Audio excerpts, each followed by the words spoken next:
Administration, the FBI, Department of Transportation, the Army Corps of Engineers, as well as Maryland officials and Baltimore Police and Fire. They're all working together to coordinate an emergency response. Officials at the scene estimate 8 people were unaccounted for were unaccounted for. That number might change. 2 have been rescued, 1 without injury, 1 in critical condition. And the search and rescue operation is continuing for all those remaining as we speak. I spoke with Governor Moore this morning, as well as the Mayor of Baltimore, the County Executive, both United States Senators and the Congressman. And my Secretary of Transportation is on the scene. I told them we're going to send all the federal resources they need as we respond to this emergency. And I mean all the federal resources. And we're going to rebuild that port together. Everything so far indicates that this was a terrible accident. At this time, we have no other indication, no other reason to believe there's any intentional act here.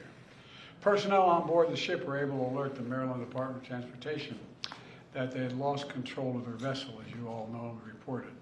As a result, local authorities were able to close the bridge to traffic before the bridge was struck, which undoubtedly saved lives.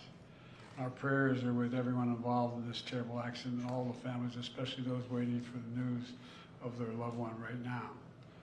I know every minute in that circumstance feels like a lifetime. You just don't know. It's just terrible. We're incredibly grateful for the brave rescuers who immediately rushed to the scene, and to the people of Baltimore. I want to say we're with you. We're going to stay with you as long as it takes. And like the governor said, you're Maryland tough, you're Baltimore strong, and we're going to get through this together. And I promise we're not leaving. Here's what's happening now. The search and rescue operation is our top priority. Ship traffic in the Port of Baltimore has been suspended until further notice, and we'll need to clear that channel before the ship traffic can resume. The Army Corps of Engineers is on the spot and is going to help lead this effort to clear the channel. The Port of Baltimore is one of the nation's largest shipping hubs, and I've been there a number of times as a senator and as a vice president. It handles a record amount of cargo last year.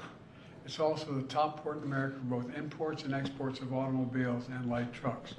Around 850,000 vehicles go through that port every single year, and we're going to get it up and running again as soon as possible.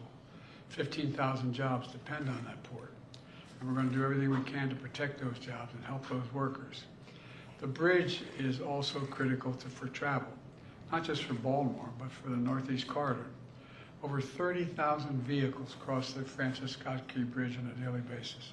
It's virtually, it's one of the most important elements for the economy in the Northeast and the quality of life. My transportation secretary is there now. As I told Governor Moore, I've directed my team to move heaven and earth to reopen the port and rebuild the bridge as soon as humanly possible. And we're going to work hand in hand with the support of Maryland to support Maryland whatever they ask for. We're going to work with our partners in Congress to make sure the state gets the support it needs. It's my intention that the federal government will pay for the entire cost of reconstructing that bridge, and I expect the Congress to support my effort. This is going to take some time. The people of Baltimore can count on us, though, to stick with them at every step of the way until the port is reopened and the bridge is rebuilt. You know, we're not leaving until this job gets done. Not leaving until then. So I just want to say God bless everybody who got everyone harmed this morning and their families. And may God bless the first responders, many of whom risking their lives.